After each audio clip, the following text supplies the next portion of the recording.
हरे कृष्ण। हमें जरा आगे आ जाओ आप कुर्सी की जरा थोड़ा सेट करो और जरा बना लो जरा के लिए बस खाली हो जाए। थोड़ा आगे आ जाओ माता जी सब लोग, दीवार की सपोर्ट नहीं चाहिए, थोड़ा और आगे आ जाओ। अब पीछे जो है माता जी शायद माता इतने बगल में कुर्सियां लगा लो, दो आप तो माता जी को आगे कर दीजिए, सपोर्ट सही इधर आ जाएंगे, इस तरह का सपोर्ट काफी लगा और खींच लो और खींच लो और खींच लो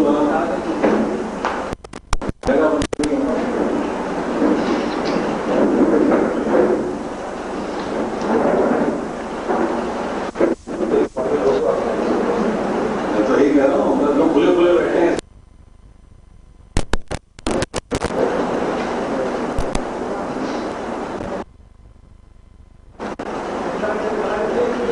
श्रीमद् भगवद गीता अध्याय संख्या 1 श्लोक संख्या 36।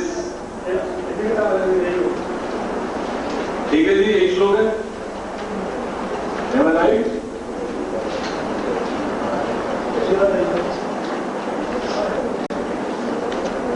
ठीक है प्रभु जी,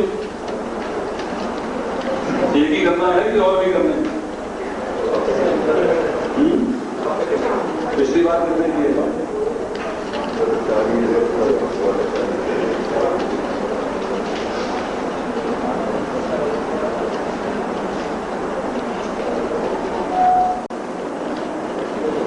मेरे पीछे दोहराए, पापम एव आश्रयेत अस्मान् अत्वा एतान् आततायिनः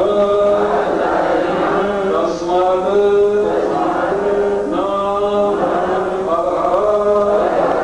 वयं पञ्चु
आतताइयों का वध करते हैं तो हम पर पाप चढ़ेगा। अतः ये उचित नहीं होगा कि हम धृतराष्ट्र के पुत्रों तथा उनके मित्रों का वध करें। हे लक्ष्मीपति कृष्ण, इससे हमें क्या लाभ होगा और अपने कुटुंबियों को मारकर हम किस प्रकार सुखी हो सकते हैं।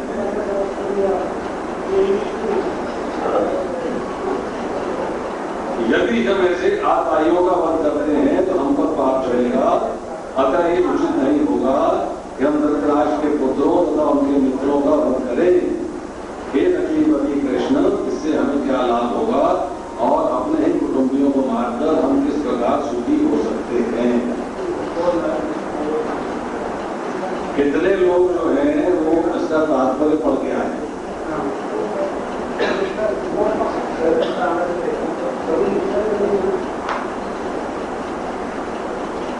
कितने लोग इसका तात्पर्य पढ़ के आए?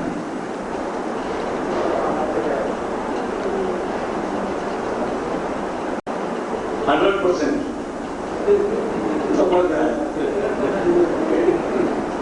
कोई भी ऐसा नहीं है जो ना पढ़ जाएगा। बढ़िया। वैदिक आदेशानुसार आदिभाई 6 प्रकार के होते हैं: विष देने वाला, घर में अग्नि लगाने वाला, घातक हथियार से आक्रमण करने वाला, धन लूटने वाला, दूसरे की भूमि हड़पने वाला तथा पराई स्त्री का वध करने वाला। ऐसे आदिभाइयों का तुरंत वध कर देना चाहिए, क्योंकि इनके वध से कोई पाप नहीं लगता। आदिभाइयों का इस तरह वध करना किसी सामान्य व्यक्ति को शोभा दे सकता है, किंतु अर्जुन कोई सामान्य व्यक्ति नहीं है, वे स्वभाव से साधु है, अतः वह उसके साथ साधुवत व्यवहार करना चाहता था। किंतु इस प्रकार व्यवहार क्षत्रिय के लिए उपयुक्त नहीं है।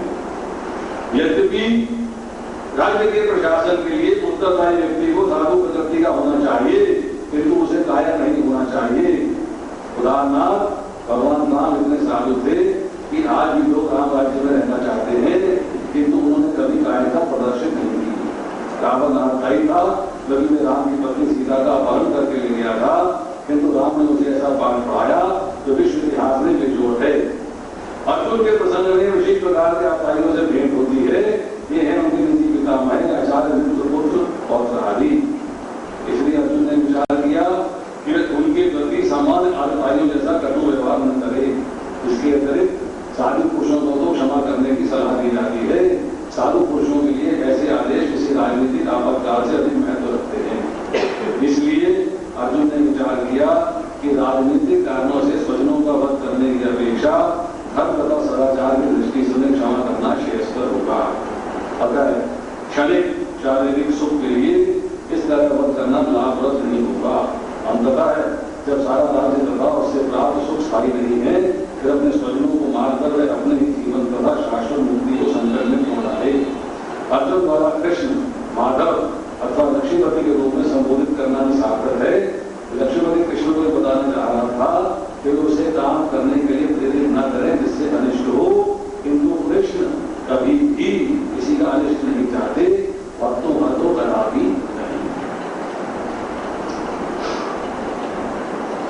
प्रसंग चल रहा है भगवद गीता के अंदर। शुरुआत कहां से हो रही? संजय बता रहे हैं धृतराष्ट्र से। 24वें श्लोक में संजय उवाच एवं भक्तो ऋषिकेशो गुणाकेशे न भारत सैन्यो रुभ्यो मध्ये स्थापित्वा रथोत्तमम्। संजय ने कहा, हे भरतवंशी, अर्जुन द्वारा इस प्रकार संबोधित किए जाने पर भगवान कृष्ण ने दोनों दलों के बीच में उत्तम रथ को लाकर खड़ा कर दिया। भूमिका बन रही है भगवद गीता का संदेश देने। आप उपदेश कब लेना चाहते हैं? जब आप कष्ट में हो, जब आप सुख में हैं, आनंद में हैं, तब आपको किसी का उपदेश अच्छा नहीं लगता। आपको उपदेश कब अच्छा लगता है? जब आप दुख में आ जाते हो, जब आप कष्ट में आ जाते हो, जब चिंता में आ जाते हो, टेंशन में आ जाते हो, परेशानी में आ जाते हो, तब आपको लगता है कोई आपको गाइड करे। होता नहीं लोग ऐसे? जब बल्ले बल्ले चल रही हो तो आप इसकी गाइडेंस लेना चाहते। एवरीथिंग इज गोइंग स्मूथ, हर चीज बिल्कुल ठीक है, अब मुझे किसी की गाइडेंस की आवश्यकता। तो भगवान जो है यहाँ पर, जो कि उन्हें भगवद गीता के उपदेश को जो कि लुप्त हो चुका है उसको दोबारा से स्थापित करना है, उसके लिए भूमिका बना है, एक सिचुएशन क्रिएट कर। सिचुएशन क्या क्रिएट करिए? धृतराष्ट्र ने कहा है मामका पांडवाश्चैव, मेरे और पांडु पुत्रों ने क्या किया? उसने अपने पुत्रों को और पांडु के पुत्रों को अलग कर दिया। परंतु यहाँ भगवान जो है उन्होंने क्या किया है कि अर्जुन ने कहा है कि दोनों दलों के बीच में उत्तम रथ को ले चलिए। उसके जब रथ वहां आ गया है तो भगवान उससे क्या कहते हैं? भीष्म दो तथा विश्व भर के अन्य समस्त राजाओं के सामने भगवान ने कहा, हे पार्थ, यहाँ एकत्रित सारे कुरुओं को देखो। सारे मीन्स सभी लोग कुरु वंश के हैं, चाहे वो कौरव है और चाहे वो पांडव। कौरव भी कुरुवंश से है और पांडव भी कुरुवंश से, दोनों कुरुवंश। भगवान क्या बताना चाह रहे हैं कि मेरे मन में कोई भेद नहीं है, मेरे लिए दोनों बराबर है, कौरव भी और पांडव भी, क्योंकि दोनों जो है कुरुवंश हैं। परंतु अर्जुन के प्रति ये बात कह के भगवान क्या कहना चाहते हैं, क्या क्या वहां पर जो है संदेश निकल के आता है कि भगवान जो है अर्जुन के मन में मोह जागृत करना चाहते हैं कि दोनों तरफ के लोग जो हैं तेरे संबंधी हैं, दोनों तरफ के लोग तेरे मित्र हैं, नातेदार हैं, उनमें जब दोनों तरफ से हत्या होगी तो तेरे दिल में चोट पहुंचेगी। एक सिचुएशन अराइज कर रहा है कि अर्जुन अब उस सिचुएशन से रिएक्ट करेगा। वो चाहते हैं कि अर्जुन जो है उस सिचुएशन से रिएक्ट करे। अब अर्जुन क्या रिएक्ट करता है? अर्जुन ने दोनों पक्ष की सेनाओं के मध्य में अपने चाचा, ताऊओं, पितामह, गुरुओं, मामाओं, भाइयों, पुत्रों, पौत्रों, मित्रों, ससुरों, शुभ चिंतकों को देखा और करुणा से अभिभूत हो गया। अब उसके मन में जो है कंपैशन आ रहा है, करुणा जागृत हो गई, करुणा आई है। अब इसके बाद क्या आएगा? वो अनिर्णय की स्थिति में आएगा। पहले शोक होता है, फिर अनिर्णय आता है। शोक क्या हो रहा है कि उसके शरीर शिथिल पड़ रहा है, शरीर के अंग कांप रहे हैं, मुंह सूख रहा है, सारा शरीर कांप रहा है, रोंगटे खड़े हुए हैं, गाड़ी धनुष हाथ से सर रहा है, त्वचा जल रही है। टेंशन, हमको भी टेंशन होती है तो ऐसे ही लक्षण आते हैं। अब इस टेंशन को दूर कैसे किया? अल्टीमेटली भगवान ने भगवद गीता का उपदेश देकर इस टेंशन को दूर किया। तो हमारे लिए भी भगवद गीता का उपदेश अति आवश्यक है। जब ये उपदेश मिल जाएगा हमें भी बात सारी समझ में आ जाएगी, हमारी टेंशन भी समाप्त हो जाएगी। अब मैं अभी खड़ा होने में असमर्थ हूं, अपने को भूल रहा हूं, मेरा सर चल रहा है। अब एक सिचुएशन अराइज हो गई। जब भी व्यक्ति जो है टेंशन में आता है, शोक में आता है, दुख में आता है, फिर उस दुख से रिएक्ट करता है, उसे बाहर निकलने का प्रयास करता है, कोशिश करता है कि मैं इस दुख से बाहर क्या बाहर कैसे प्रयास करता है निकलने का? जो चीज आपको दुख देना चाहती है आप उसको अवॉइड करना चाहते हैं। अगर मान लीजिए आप यहां कथा में आए और आप जो है एक ऐसी बस में बैठे जो बड़ी खटारा थी और आपको उसने बहुत धमकाया, बहुत धमकाया, अगली बार आप उस बस में नहीं बैठोगे। एक ऐसे रास्ते से आए जहां पे जगह जगह जाम लगे हुए थे, आप उस रास्ते से नहीं आओगे। मतलब यह है कि जो सिचुएशन आपको कष्ट दे रही है उस सिचुएशन को आप अवॉइड करने का प्रयास करते हैं, उससे दूर रहने का प्रयास करते हैं। तो यहां पर जो है अर्जुन अब क्या कर रहा है? अब वो जो है इस सिचुएशन को समझ के कि दोनों तरफ मेरे रिश्तेदार हैं और उनकी जो है हत्या हो जाएगी, सब मर जाएंगे, तो वो उसको अवॉइड करने का प्रयत्न कर रहा है। क्या प्रयत्न करता है? कि इस युद्ध में अपने ही स्वजनों का वध करने में मुझे ना तो कोई अच्छाई दिखती है और ना ही है कृष्ण उनसे किसी प्रकार की विजय राज या सुख की इच्छा होती है। क्योंकि अर्जुन जो है पहले परिस्थितियों के अंदर आके वनों में रह चुका है। वो पहली बार वन में कब गया? जब वातावरण की लाशा ग्रह में चलाया। फिर जब दूसरी बार गया, जब उसको जो है सिचुएशन ऐसी अराइज हुई कि उसको जो है स्थान छोड़ के जाना पड़ा, और तीसरी बार गया वो जब छल से सब कुछ लूट लिया है। अब अर्जुन को जो है वनों में रहने का अभ्यास है। वो कह रहा है कि भिक्षा मांग के गुजारा कर। भिक्षा कौन मांगता है? ब्राह्मण। भिक्षा क्षत्रिय नहीं मांगता। वो जब तीसरा अध्याय पढ़ेंगे तब ये बात क्लियर होगी कर्मयोग के अंदर। वहां तो बोलते हैं कि अपने ही वर्ण आश्रम के अनुसार आपको कार्य करना चाहिए, दूसरे के वर्ण के अनुसार कार्य नहीं करना चाहिए। तो तीसरे अध्याय का आपको जो है श्लोक मिलेंगे इसके अंदर जाके, जब भगवान ने इसको बिल्कुल क्लैरिफाई किया है। 18वें अध्याय के 47वें श्लोक में यही बात। अब यहां पे चर्चा हो रही है, वो कह रहा है कि स्वजनों का वध करने से मुझे कोई अच्छाई नहीं दिखती। अच्छा क्या होता है? What is good? अच्छा किसे कहते हैं?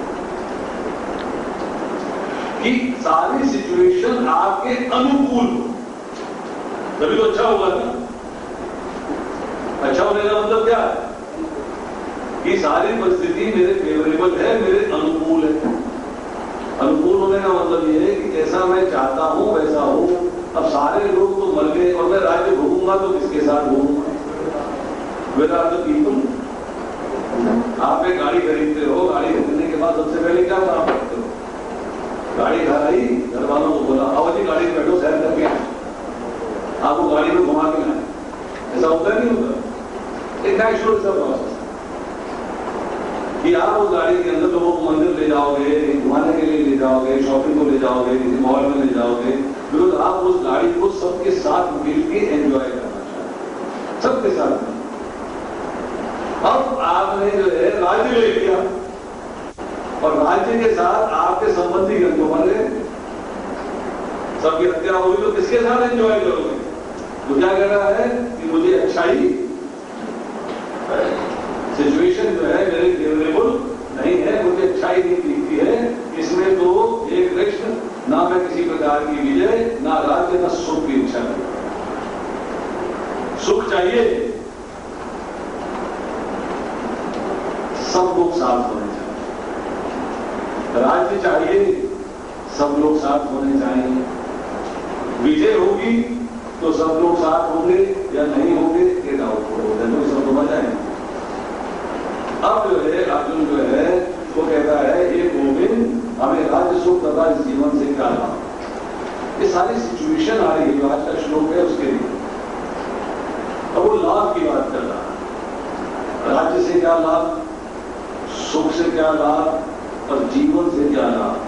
अरे भाई मेरे तो सारे रिश्तेदार मेरे हाथों ही मर गए, मैंने ही उन्हें मार दिया, या मेरे भाइयों के या मेरी सेना के हाथों मर गए, मेरी सेना के लोग उनके हाथों से मर गए, फायदा क्या हुआ? What is the advantage? सब लोग गए। युद्ध के अंदर क्षत्रिय जाते, शूद्र युद्ध करने नहीं जाता, वैश्य भी युद्ध करने नहीं जाता, ब्राह्मण भी युद्ध करने नहीं जाता, बूढ़े क्षत्रिय भी युद्ध करने नहीं जाते, बच्चे जो है वो भी युद्ध करने नहीं जाते, और किसी भी वर्ण की स्त्रियां युद्ध करने नहीं जाती। पर राज्य में जो एडमिनिस्ट्रेशन है वो कौन करता है? क्षत्रिय। अब क्षत्रिय खत्म हो जाएंगे, समाप्त हो जाएंगे, एडमिनिस्ट्रेशन नहीं हो पाएगी, तो राज्य का फायदा क्या, जीवन का लाभ क्या? कहते हैं जिन सारे लोगों के लिए हम चाहते हैं क्या, राज्य सुख और जीवन, वो सारे तो युद्धभूमि मेरे सामने खड़े हैं, सब तो मरने वाले हैं। अब गुरुजन, पितृजन, पुत्रजन, पितामह, मामा, ससुर, पौत्रजन, साले तथा अन्य संबंधी अपना धन एवं प्राण देने के लिए तत्पर है और मेरे समक्ष खड़े हैं। अब वो कहता है कि मैं उन्हें मारना क्यों चाहूंगा? आई एम नॉट इंटरेस्टेड, वो मुझे मारना दे, मुझे। अब वो क्षत्रिय धर्म को निभाना नहीं चाहता, जो उसका वर्ण है, जो उसका वर्ण है, उस वर्ण का जो धर्म है, जो उसका कर्तव्य है, उसका पालन नहीं होता।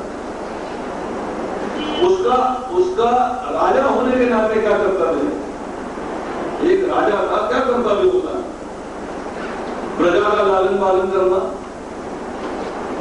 दुश्मन देशों से, दुश्मन जो शत्रु है उनसे जो है देश की रक्षा करना, गोधन जो है उनकी रक्षा करना, और जो अपनी प्रजा है उसको भक्ति के मार्ग पे आगे बढ़ाकर भगवान का प्रेम प्राप्त करवाना। अर्थात सब लोग जो धर्म पर आरोप रहे, धर्म के मार्ग में चले, अर्थात भगवान का प्रेम प्राप्त करें।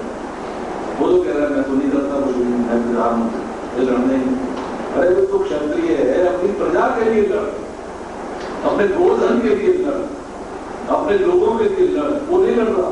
क्या कह रहा है कि रिश्तेदार खड़े हैं, ये सारे मर जाएंगे, मैं नहीं लड़। अब वो कहता है ये जीवों के पालक मैं सबसे लड़ने को तैयार नहीं, भले ही बदले में मुझे तीनों लोग क्यों ना मिलते हों। तो लोग ही मिल जाए तब भी मेरे लिए छोटी है, इनको मारना नहीं चाहता। सारी पृथ्वी की तो बात ही छोड़ दें, और धृतराष्ट्र के पुत्रों को मारकर हमें कौन सी प्रसन्नता मिलेगी। अब यहां सिचुएशन आती है, अब बहाना चाहिए, बहाने बना रहा है। अब बहाना क्या कहता है, यदि हम ऐसे आताइयों का वध करते हैं तो हम पर पाप चढ़ेगा। पहली बार उसने कही पाप, आताई का वध और पाप, ये कहां की फिलॉसफी हुई थी? आताई के वध से पाप क्यों चढ़ना? सबसे पहली बात तो आताई कौन है, आताई कौन है और उससे पाप क्यों चढ़े?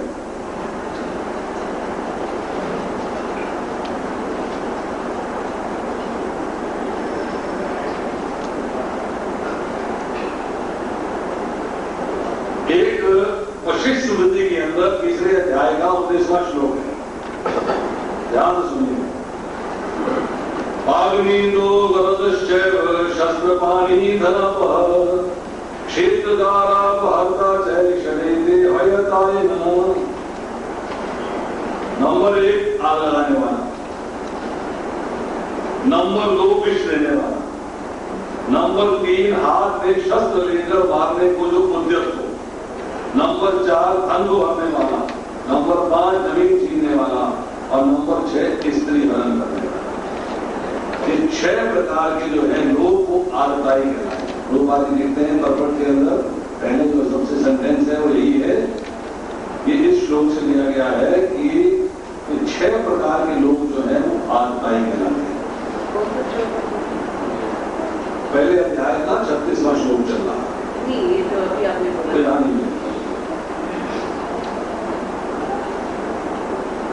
आग लगाने वाला दुर्योधन वगैरह ने वारणावत के राक्षागृह में पांडवों को और उनकी माता कुंती को जलाकर मारने का प्रयास किया। विष देने वाला भीम को विष दिया गया। हाथ में शस्त्र लेकर मारने को उद्यत, चाहे विराटनगर का युद्ध है, चाहे द्रौपदी का जब स्वयंवर हुआ है तब की बात है, इन सब स्थितियों में दुर्योधन और उसके भाई जो है वो हाथ में शस्त्र देके पांडवों को मारने के लिए उठे। उसके बाद धन को भरने वाला जुआ खेला गया और पांडवों का सारा वैभव, सारा धन जो है अब लिया गया। जमीन छीनने वाला, उनका राज्य भी छीन, और दुर्योधन के उकसाने पर जयद्रथ जो है द्रौपदी का हरण करके ले गया था, तो स्त्री को हरने वाला, अर्थात 6 प्रकार के जो आतताई हैं, ये सारे गुण जो है कौरवों में उपस्थित है। अब यहां लिखते हैं कि उसका वध कर देना चाहिए, आतताई का वध कर देना चाहिए, परंतु शास्त्र क्या कहता है, मनुस्मृति क्या कहती है? आततायिनम आयन्तम हन्यति वा विचारयन् नाततायिनैव वधे दोषो हन्तु भवति कश्चन। मनुस्मृति कहती है अपना अनिष्ट करने के लिए आते हुए आतताई को बिना विचारे ही मार डालना चाहिए।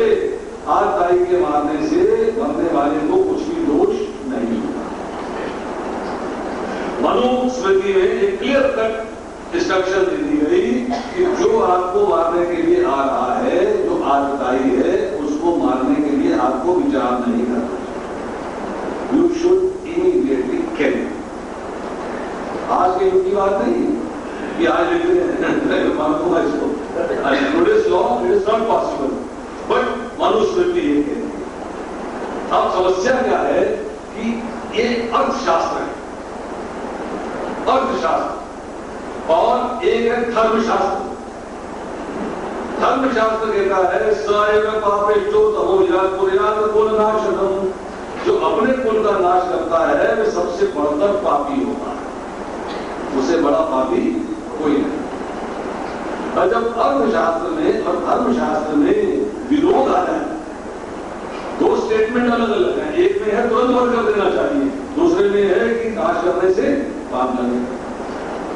अब ये तंत्रास हो गया, कॉन्ट्राडिक्टरी बात हो गई कि एक जो है अर्थशास्त्र कुछ कह रहा है, धर्मशास्त्र कुछ कह रहा है, इसमें विरोध आ रहा है, एक दूसरे की अपोजिशन की बातें हो रही है। अपोजिशन की बातें तो किसको बात माननी चाहिए? अब अर्थशास्त्र की बात माने कि धर्मशास्त्र की बात। तो धर्मशास्त्र कहता है, इसमें जो विरोध जब आता है तब एक शास्त्र कहता है श्रुत्यो विधिन्यायस्तु बलवान व्यवहार अर्थशास्त्रम तो बलवत् धर्मशास्त्रम की स्थिति कि अर्थशास्त्र की अपेक्षा धर्मशास्त्र अधिक बलवान होगा। क्यों बलवान होगा अभी बताएंगे आप। अतः शास्त्रों में जहां अर्थशास्त्र धर्मशास्त्र दोनों में विरोध आए वहां अर्थशास्त्र को त्याग करके धर्मशास्त्र को ग्रहण किया। अब प्रश्न ये है कि अर्थशास्त्र क्या है। आग पहली को मार दे, मैं बच गया, मेरा स्वार्थ हो गया, मेरा स्वार्थ हो गया। तो जहां मेरा स्वार्थ आ जाता है वो अर्थशास्त्र हो जाता है। किसी की भी हिंसा न करें, ना हिंसा सर्वभूतानि अहिंसा परमो धर्म, अर्थात हिंसा न करना परम धर्म है। अर्थात जब आप किसी की हिंसा नहीं करते हो, धर्मशास्त्र है, इसमें अपना स्वार्थ नहीं। तो जब अपना स्वार्थ नहीं आता है तो शास्त्र की बात जो है धर्मशास्त्र कहलाती है, और जहां शास्त्र के अंदर अपने स्वार्थ की बात होती है वो शास्त्र अर्थशास्त्र कहलाता है। तो यहां पर जो है चर्चा हो रही है कि कौन सा कार्य करना चाहिए। तो अर्जुन क्या कहता है, कहता है यदि हम ऐसे आदताइयों का वध करते हैं तो हम पर पाप चढ़ेगा। वो किसकी बात कर रहा है, इस वक्त वो अर्थशास्त्र की बात नहीं कर रहा। तो क्या कह रहा है, पाप चढ़ेगा, अर्थात धर्मशास्त्र की बात कर रहा है कि अहिंसा परमो धर्म, अहिंसा करनी चाहिए, हिंसा नहीं। अब उसे एक धर्मशास्त्र के अंदर से बहाना मिल गया। अब वो इनडायरेक्टली बिना कोट किए भगवान से कह रहा है यदि हम ऐसे कार्यों का वध करते हैं तो हम पर पाप चढ़ेगा। अतः ये उचित नहीं होगा कि हम धृतराष्ट्र के पुत्रों और उनके मित्रों का वध करें, क्योंकि पाप वाली बात जो है उसके मन में यहां पर दिमाग के अंदर फिट हो गई है। वो कह रहा है कि पाप हो रहा है तो पाप करना कभी भी उचित नहीं होता। पाप करना ठीक है कि गलत है? गलत है। यहां क्या कह रहा है कि पाप करना उचित नहीं होगा कि हम धृतराष्ट्र के पुत्रों तथा उनके मित्रों का वध करें। अब कह रहा है लक्ष्मीपति कृष्ण, यहां उसने जो है माधव शब्द इस्तेमाल किया है। क्यों? तो गीता में सब जगह पर जब शब्दों का प्रयोग हुआ है, चाहे अर्जुन के लिए हो चाहे कृष्ण के लिए हो, उसका एक मीनिंग है, उसका एक टेक्निकल अर्थ है। वो कह रहा है श्याम माधव हे लक्ष्मीपति कृष्ण। लक्ष्मी जी किस चीज को दर्शाती है? ऑस्पिशियस की हिंदी क्या होती है? ऑस्पिशियस शुभ। तो लक्ष्मी जी की उपस्थिति या लक्ष्मी जी यहां पर भी है वो शुभ है कि अशुभ है? शुभ है। माधव का अर्थ है, मां का अर्थ है लक्ष्मी, धर्म का अर्थ है पति। कि लक्ष्मीपति कृष्ण, हे कृष्ण तुम तो शुभ के साथ हो, पवित्र के साथ हो, दिव्य के साथ हो, और मुझे कैसा कार्य करने को कह रहे हो जो अशुभ है, जो दिव्य नहीं है और जो अपवित्र है। तो उसको एक तरीके से जो है उनको एक स्पेसिफिक नाम से पुकार रहा है कि आप ऑस्पिशियस लक्ष्मी जी के साथ हैं और मुझे इनऑस्पिशियस अशुभ काम करने को बोलना है, क्योंकि उसको कोई ना कोई बहाना चाहिए। तो हम भी किसी से कह देते हैं अरे भाई तुम तो इतने बड़े अवसर हो जा रहे, ऐसी बात कर रहे, तुम तो कितने बड़े वक्त हो, ऐसी बात कर रहे, आप तो बड़ी दयालु है, कैसी बात कर रही है? मतलब आपकी दयालुता का बखान करके, आपकी भक्ति का बखान करके आपको जो दिखाया जा रहा है कि जो कार्य आप करने वाले हो वो ठीक नहीं। मेरा भगवान से क्या कह रहा है कि आप लक्ष्मीपति हो, अर्थात किसके पति हो? ऑस्पिशियस के, वो शुभ लक्ष्मी जी के, लक्ष्मी जी जहां होती है और शुभ ही शुभ होता है। और आप उनके पति हो, आप उनके स्वामी हो, यहाँ सब शुभ ही शुभ होना चाहिए, और आप उनसे अशुभ काम करवा रहे हो, अर्थात पाप का काम करवा रहे हो, इन सबको मेरे हाथों से मरवा रहे हो।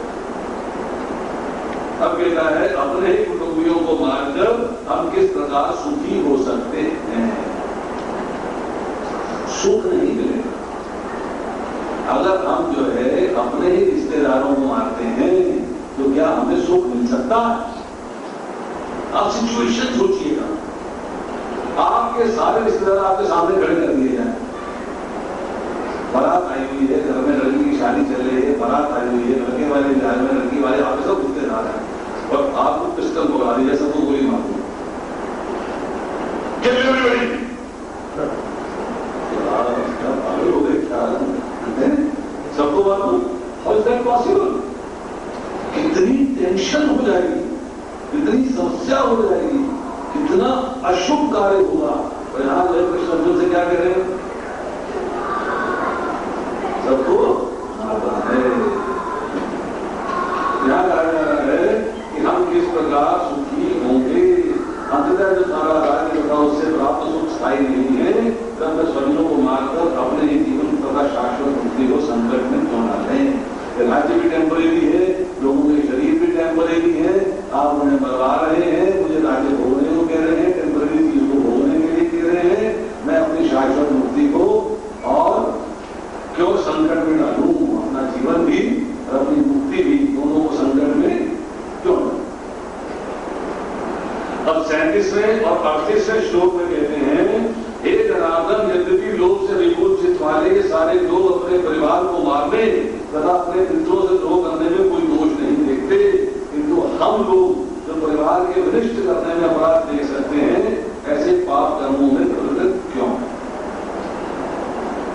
अब वो फिर जो है पाप कर्म को डिफाइन करता है। आपको किसी ने बुरा भला कहा, तो अगर आप उसको बुरा भला कह देते हो तो आप दोनों का लेवल एक ही होता है, परंतु आप उससे बुरा भला नहीं कहते हो तो आपका लेवल कुछ है। उसने मुझे गाली दी और मैंने रिएक्ट किया, उसने मुझे बुरा भला कहा, मुझे नुकसान पहुंचाया, परंतु मैंने रिएक्ट नहीं किया। अर्थात सिचुएशन ये आई कि दूसरा आपके साथ जो है दुर्व्यवहार कर रहा है, तब भी आप उससे रिएक्शन नहीं दे रहे हो, उसको रिएक्ट नहीं कर रहे। यहां क्या कह रहा है कि यद्यपि लोग से अभिभूत चित्त वाले लोगों अपहत चेतसा, उनकी चेतना, उनकी जो चेतना है, चित्त जो है उनका, वो लोभ में है। राज्य का हरण कर लिया उन्होंने, मेरी पत्नी का हरण कर लिया उन्होंने, मुझे राज्य वापस नहीं कर रहे एज पर कमिटमेंट, अर्थात वो लोग वाले हैं, परंतु वो अपने परिवार को मारने या अपने मित्रों से द्रोह करने में दोष उनको समझ में नहीं आ रही है बात, पर मुझे तो समझ में आ रही है, उनकी समझ में ना आए, परंतु मेरी समझ में तो आ रही है। मैं समझ के भी गलती क्यों करूं?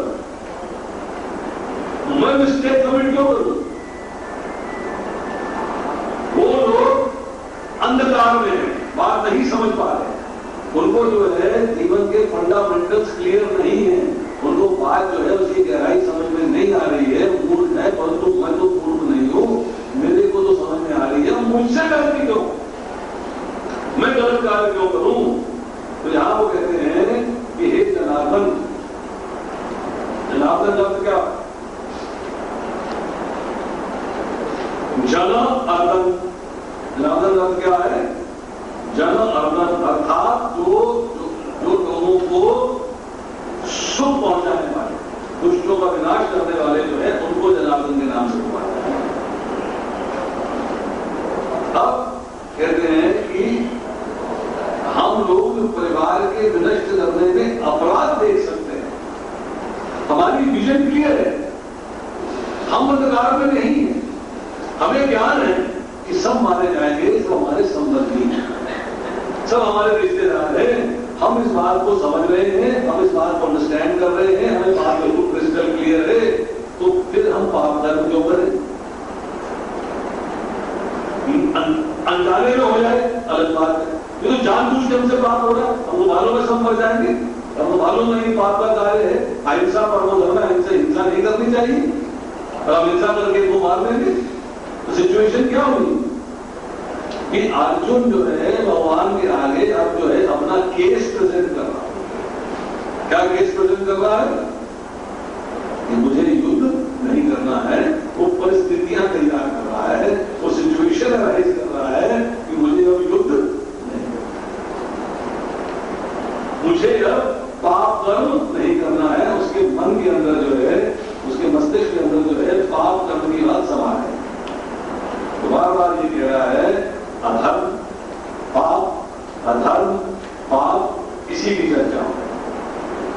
कि मुझे पाप कर्म नहीं करना है, हम लोग पाप कर्म में क्यों प्रवृत्त हों।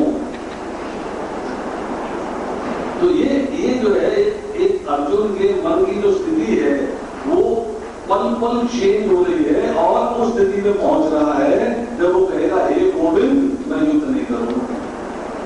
दूसरे अध्याय के 9वें श्लोक में जाके वो कह देता है हे गोविंद मैं युद्ध नहीं करता। 49वें श्लोक में कहता है कुल का नाश होने पर सनातन कुल परंपरा नष्ट हो जाती है, इस तरह शेष कुल भी अधर्म में प्रवृत्त हो जाता है। कुलक्षये प्रणश्यन्ति कुल धर्म सनातना। कुल धर्म क्या है? व्हाट इज कुल धर्म? हर एक कुल के अंदर एक पर्टिकुलर एक संस्कार होते हैं जिनको पालन किया जाता है। जैसे कि जनेऊ संस्कार है, विजाति संस्कार है, नामकरण संस्कार है, विवाह संस्कार है, मृत्यु के समय के संस्कार है, मृत्यु के बाद के संस्कार हैं। ये सारे के सारे संस्कार जो हैं प्रत्येक कुल के अंदर थोड़े बहुत चेंज है। हर एक के अपने हिसाब से क्लासिफाइड है। ब्राह्मणों के लिए अलग है, क्षत्रियों के लिए अलग है, वैश्यों के लिए अलग है, शूद्रों के लिए अलग है। जैसे शोक का पीरियड लेके चलते हैं, अशौच जैसे अशौच जो है ब्राह्मणों के लिए कितने दिन का है? मृत्यु के बाद जो सूतक बोलते हैं आप ब्राह्मणों के लिए कितने दिन का?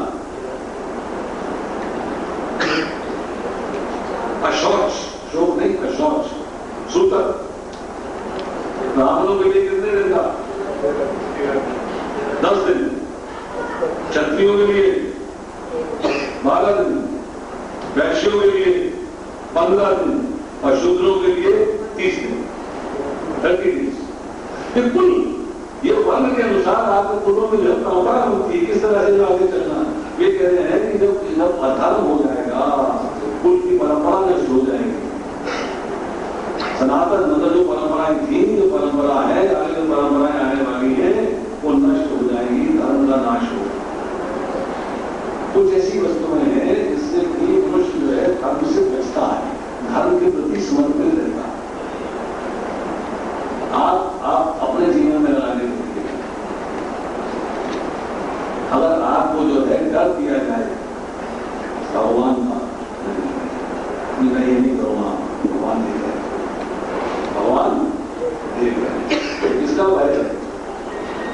ईश्वर का भय। नहीं, शास्त्र में लिखा है कि नहीं करना है, जो शास्त्र में लिखा है उसके अनुसार करना है, तो किसका भय है? शास्त्र का भय। क्योंकि आपकी भगवान में और शास्त्र में श्रद्धा हो जाए। आपके घर में कोई विवाह है, एक घर में परंपरा चली आ रही है, आपको उस परंपरा से अलग होकर कार्य करना है, तब वो नहीं हमारे परिवार की रीति नहीं है, हमारे परिवार की रीति नहीं है, इसके अनुसार इसकी अनुरीति है, उसी के अनुसार चलना है। अर्थात जो कुल परंपरा है, जो कुल की मर्यादा है, उसको टूटने का डर होता है तो आपको भय लगता है, आपको डर लगता है, तब आप जो है कर्म के ऊपर आरूढ़ रहते हैं। उसके बाद अगर मैं गलत काम करूंगा तो राज्य देख रहा है और मुझे पनिशमेंट मिल सकती है, तो किसका डर है? राजा का, राज्य का, कानून का डर है। और लास्ट डर किसका होता है? अगर मैं ये कार्य करूंगा तो उस कार्य के करने से या तो मेरे को जो है धन का हानि होने वाली है या शरीर में कोई तकलीफ होने वाली है, तो आप उस कार्य से बचते हो। ये कार्य नहीं करेंगे तो हड्डी टूट जाएगी, हड्डी टूट जाएगी, कमर की हड्डी फिसल जाएगी, कंधा निकल जाएगा, गिर गया तो मरता, शारीरिक कष्ट होगा या तो आर्थिक कष्ट होगा, तब आप जो है उससे बचने का प्रयास करते। ये जो चीजें होती है कि कुल परंपरा नष्ट हो जाएगी, इस तरह शेष कुल भी अधर्म में प्रवृत्त हो जाता है। अब एक सिचुएशन देखिएगा, सारे जवान क्षत्रिय तो युद्ध में मारे गए, स्त्रियों का क्या होगा? स्त्रियों क्या होगा? लालन पालन कौन करेगा? देख रेख कौन करेगा? तो इस तरह की स्त्रियां जो है वो राज्य के अंदर या तो ब्राह्मणों के घरों में जाएंगी या वैश्यों के घरों में जाएंगे, शूद्रों के घरों में जाएंगी, विवाह होंगे। उससे क्या होगा? वर्ण संकर संतान उत्पन्न होगी, धर्म संकर होगी, जाति संकर होगी, ब्राह्मण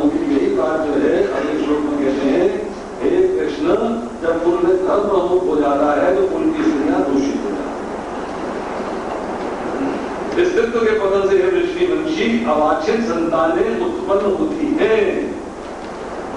अवांछित संतान क्या है कि जब स्त्री जो है उसको एक पति चाहिए, पति है नहीं है तो क्या उच्छृंखल हो जाएगी, फिर जो पति को प्राप्त करेगी पति दूसरी जाति से होगा तो क्या होगा कि वो क्षत्रिय जाति, क्षत्रिय वर्ण की स्त्री शूद्र वर्ण से संतान उत्पन्न करेगी तो वर्ण संकर कहलाएगा। संकर का मतलब होता है मिक्स। वांछित संतान का मतलब क्या शब्द यहाँ पे 40वें श्लोक का आखिरी शब्द पढ़िएगा, जायते वर्ण संकर, वर्ण संकर अर्थात धर्म का पालन नहीं हो रहा है।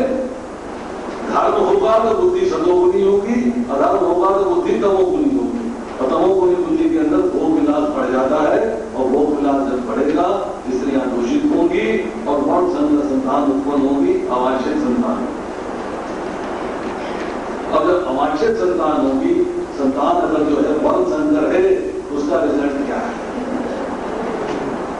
उसका रिजल्ट आपको पता लगेगा 41वें श्लोक में, उसके बाद 42वें श्लोक।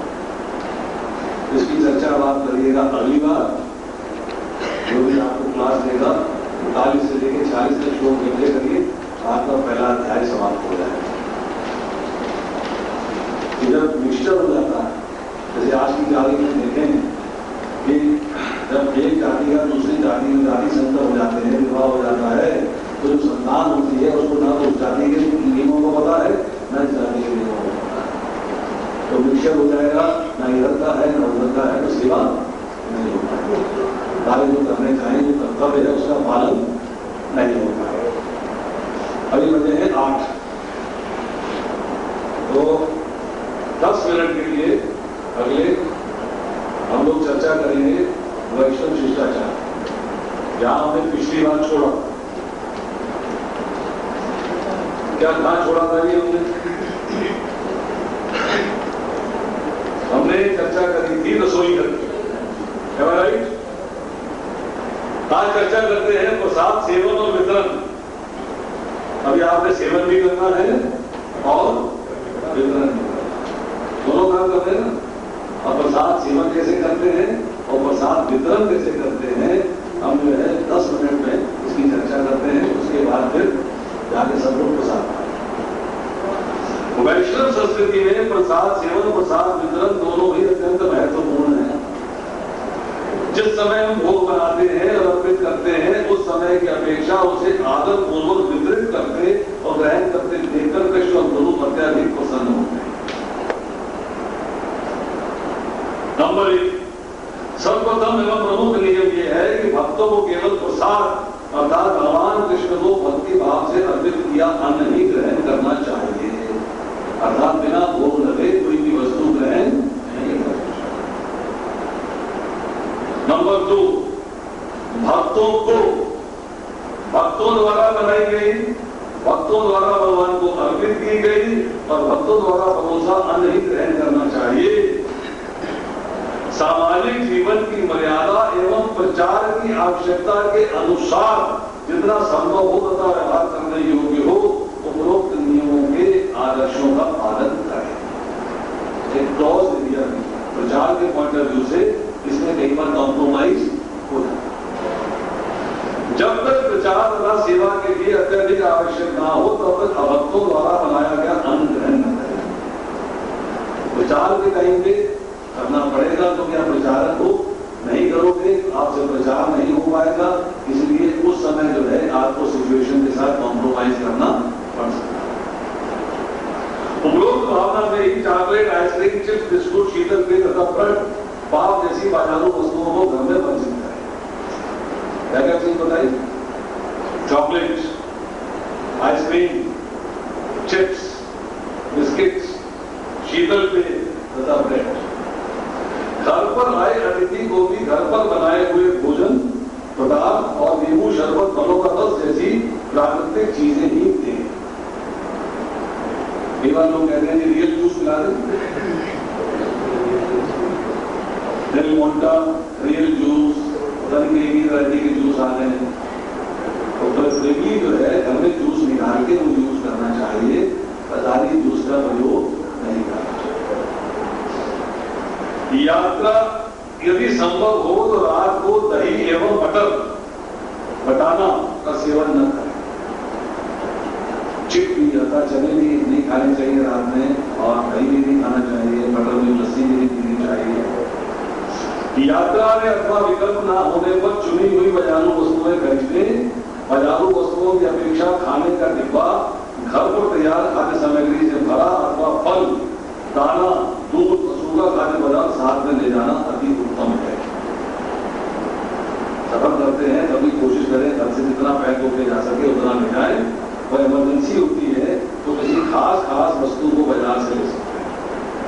कभी कभी प्रचार या सेवा के लिए व्यवसायिक कारणों से लंबे प्रवास के दौरान भोजनालय अथवा होटल में जाना पड़ता है। ऐसे समय में शुद्ध शाकाहारी भोजनालय का ही चयन करें तथा प्याज तथा लहसुन रहित पदार्थ ही मंगवाएं। मांसाहारी भोजनालयों में एक ही बर्तन में रसोई बनने की संभावना रहती है। ऐसा देखा कभी आपने?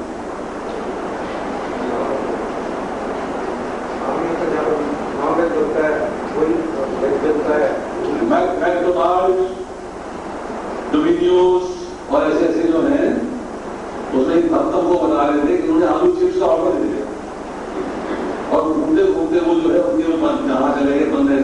बिल्कुल हमारा शुद्ध है कि आपका अलग बर्तन में बनेगा आलू चिप्स। उसने कहा कोई अच्छी बात है, आलू चिप्स बना हुआ है, फ्रेंच फ्राई बना के दे रहे हैं। कितना लंबा जो है उनका वो बर्तन था जिसमें तेल बोलना, उसने इधर मछली पक रही है, बीच में उसने आलू चिप्स डाल के छन्नी में आलू चिप्स रखते हैं उसी तेल में। हाँ, एक हिस्से में मछली है, एक हिस्से में चिकन है, एक हिस्से में आलू चिप्स। जब आप करते हैं तीनों चीजें बदल बनते हैं, आपका बर्तन अलग है, घी सेम हो गया तो क्या हो गया?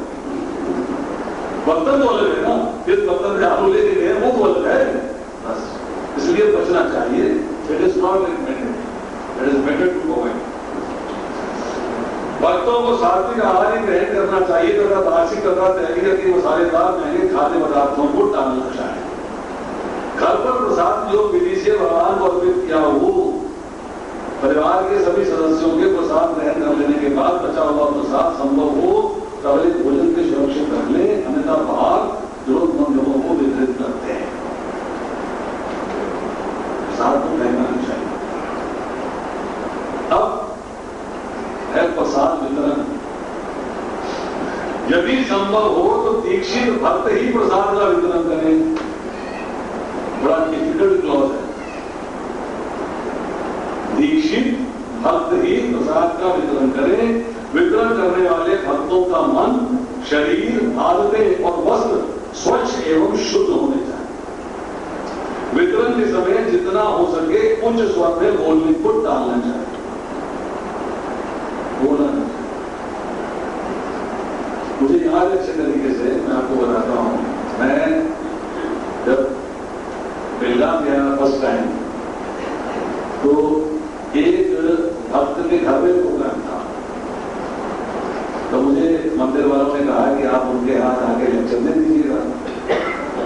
मैंने वहां पे मंदिर में काफी लेक्चर दिए, तो मुझसे बोला कि आप उनके घर में चले जाइएगा, अभिलक लोगों के घर में उनके घर में जाके लेक्चर। मुझे नहीं पता क्या ओकेजन था, तो मैं वहां पहुंचा तो मुझे पता लगा कि उनकी भाभी की मृत्यु हो गई थी, और उसके बाद उन्होंने जो है घर का शुद्धिकरण करने के बाद एक प्रोग्राम किया था, वैष्णव भोज किया था, और उसमें एक कथा भी थी, कीर्तन भी था, और उसके बाद प्रसाद कर जैसे रूटीन होती है। हम लोग यहाँ चर्चा करते रहते हैं, लोग प्रसाद खाते रहते हैं।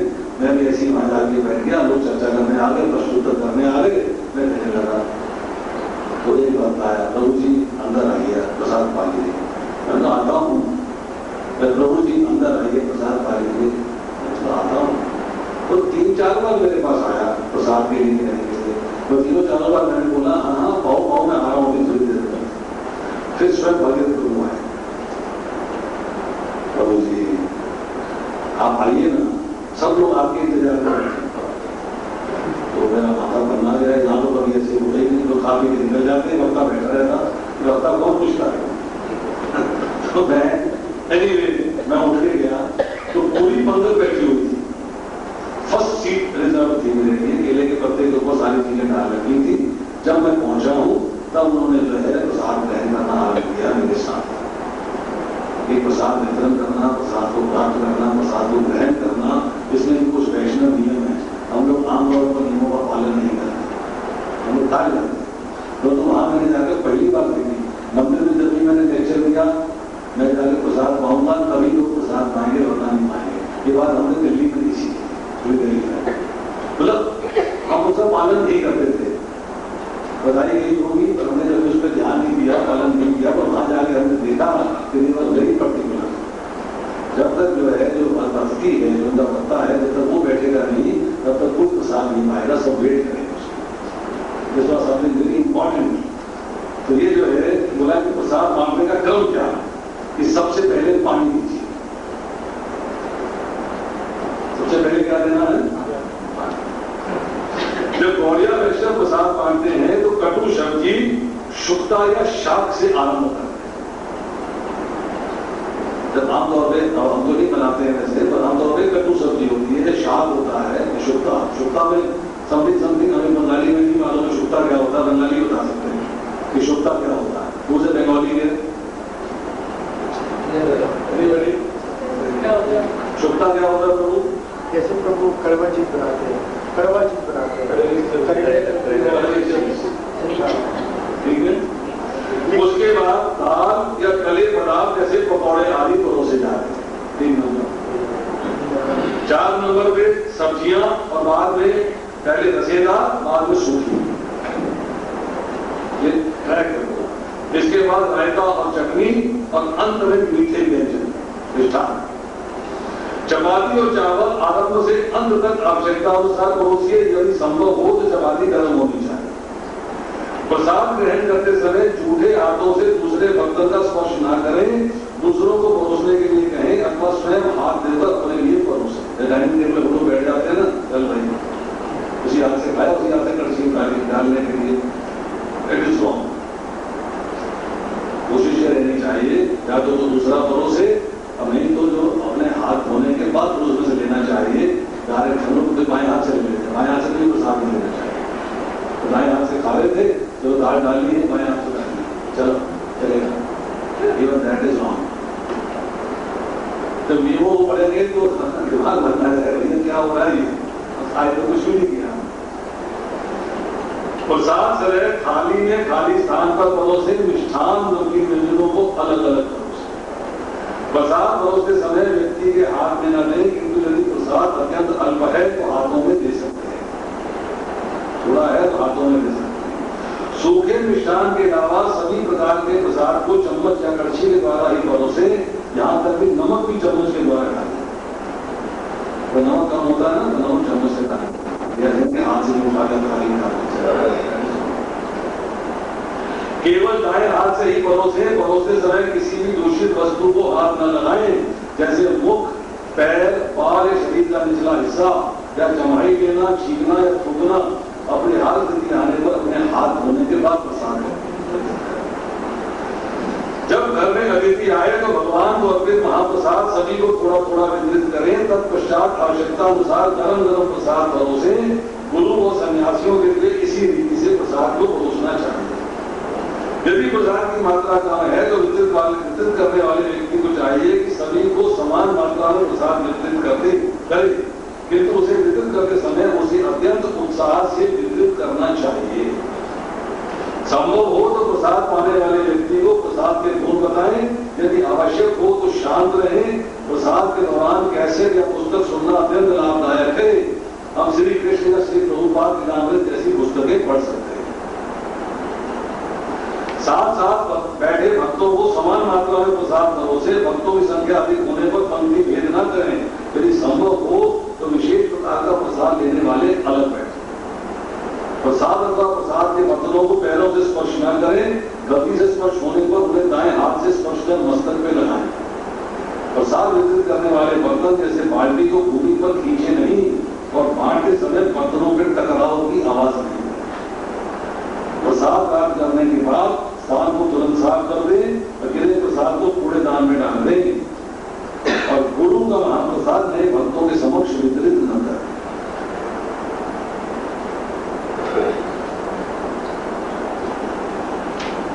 ठीक है जी। बाकी अगली बार प्रसाद सेवन कैसे करना है, खाने और पानी पीने के नियम क्या है और प्रसाद की मात्रा कितनी होनी चाहिए और प्रसाद के बाद क्या करना। हरे कृष्णा। किसी का वो प्रश्न है? हाँ जी। जो है जुआ रखा है, जुआ खेलते हैं। हाँ, क्षत्रिय जो है जुआ खेल सकते हैं। क्षत्रिय जुआ खेलते हैं। ऐसा है कि शास्त्र के योग क्षेम वहन करता हो, महामी अहम करवा देते हो। उसने 2 लाइनों से कहा और लिख दिया करोड़ीय हूं, तो मैं करवा अब गोविंदाचार्य की वजह से गंगा स्नान के लिए गए। गंगा स्नान के लिए गए तो उनके पीछे से जो है उनके पास वो हमारे कुछ कंपनी के अंदर खाने पीने का सामान है। शरीर की आदत नहीं है, रसोई बनती थी, वहां को भोग लगता था। तो उनकी पत्नी ने कहा कि क्या है? बोले कि गोविंदाचार्य जी ने आपके लिए भेजा। बोले कि रसोई बनाओ, तो वहां को बनाओ, जल्दी करो। नाराज हो जाएगी, लेकिन मेरे पति कभी नाराज नहीं होते। मैं अपने पति को जानती हूँ, लेकिन नाराज नहीं क्यों आते? गोविंदाचार्य मारते हैं, ये कैसे हो सकता है? अगर देखो तो बाहर में पीठ दिखाई, उसको कोई निशान था।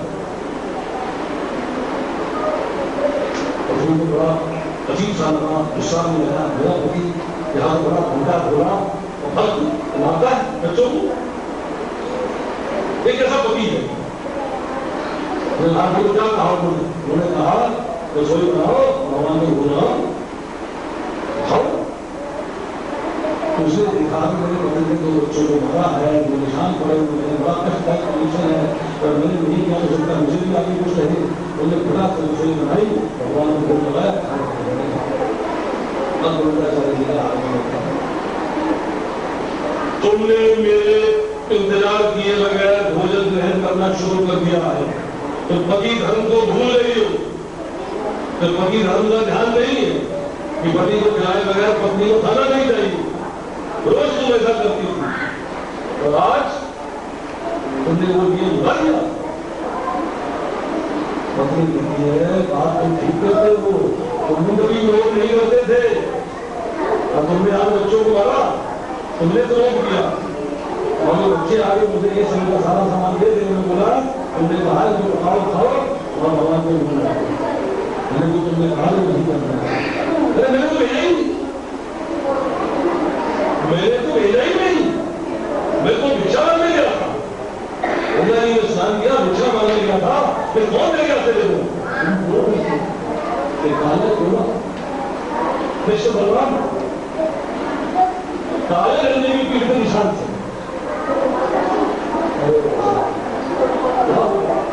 जिंदगी भर पूजा अर्चना करता रहा, मुझे दर्शन नहीं मिले और तुझे दर्शन मिले। मैं कहता था मैंने स्वयं रहने काटी थी, करोमी है नहीं, भगवान स्वयं नहीं करते हैं, स्वयं आए और इस भाव को समझिएगा कि अनन्य चिंतो भगवान जो है उसका योगक्षेम स्वयं शब्द क्या है कि अनन्य भाव से भगवान के दिव्य स्वरूप का चिंतन करना। फिर भगवान कहते हैं कि आपने अध्याय के 55वें श्लोक में, हे अर्जुन, जो व्यक्ति सकाम कर्मों तथा मनोधर्म के कलमश से मुक्त होकर मेरी शुद्ध भक्ति में तत्पर है, मेरे लिए ही कर्म करता है, तो मुझे ही जीवन लक्ष्य समझता है। मम कर्म कृता मत परम मत भक्त, मेरे परायण है, मेरा भक्त है, किसी और का भक्त नहीं है, और कर्म करता है केवल मेरे लिए, किसी और के लिए। 3 क्वालिटीज ये बताई और 2 क्वालिटी और बताई, निर्वैर सर्वभूतेषु और संग। जो लोग जो है वो भगवान के भक्त नहीं है, उनका संग नहीं करता, सकाम कर्म और मनोधर्म इसके लिए जो कार्य होते हैं उनका संग कार्य करता है केवल मेरे लिए और किसी नहीं। निर्वैर, किसी भी प्राणी से वैर भाव ऐसा व्यक्ति जो है वो जो प्रत्येक चीज से मैत्री भाव रखता है, निश्चय ही मुझे प्राप्त भगवान के धाम जाने के लिए ये फॉर्मेलिटी जरूरी है। फिर भगवान कहते हैं भक्त्या माम विजानाति यावना शास्त्री ततो मां तत्वतो जानो विशुद्धि व्रतम। केवल भक्ति से मुझे भगवान को यथार्थ रूप में जाना जा सकता है। जब मनुष्य ऐसी भक्ति से मेरे पूर्ण भावनाओं में हो जाए तो वैकुंठ जगत में प्रवेश कर सकता है। मेरे प्रति भक्ति भगवान कहते हैं कि केवल भक्ति से मुझे भगवान को जाना जा सकता है और कोई रास्ता नहीं है मुझे जानने का। अगर भक्ति करेगा तो मुझे जान जाएगा और मेरे धाम में आ जाएगा। क्योंकि भक्ति के रूल रेगुलेशंस को फॉलो करेगा और फॉलो करने के बाद मेरी सेवा में जान जाएगा तो ऑटोमेटिकली मेरे घर के दरवाजे खुल जाएंगे और मेरे धाम में अंत में सर्वज्ञोतमम मूल्य शर्म में परम बच्चा दृष्टि से ब्रह्मति में दो कक्षा में में कहेगा चौथे पांच में चूंकि तुम मेरे अत्यंत परम प्रिय मित्र हो अतः मैं तुम्हें अपना परमादेश सर्वज्ञ क्यों कहना बता रहा हूँ इसे अपने दुख के लिए अपने कौन सा ज्ञान सर्व मोस्ट सीक्रेट कॉन्फिडेंशियल ऐसा ज्ञान जिससे ऊपर का कोई ज्ञान नहीं, इसके बाबत कोई ज्ञान नहीं है तो मैं वो ज्ञान दे रहा हूं इसे अपने हित के लिए जो दे रहे हैं तो तुम मेरे भक्त हो और मेरे मित्र हो।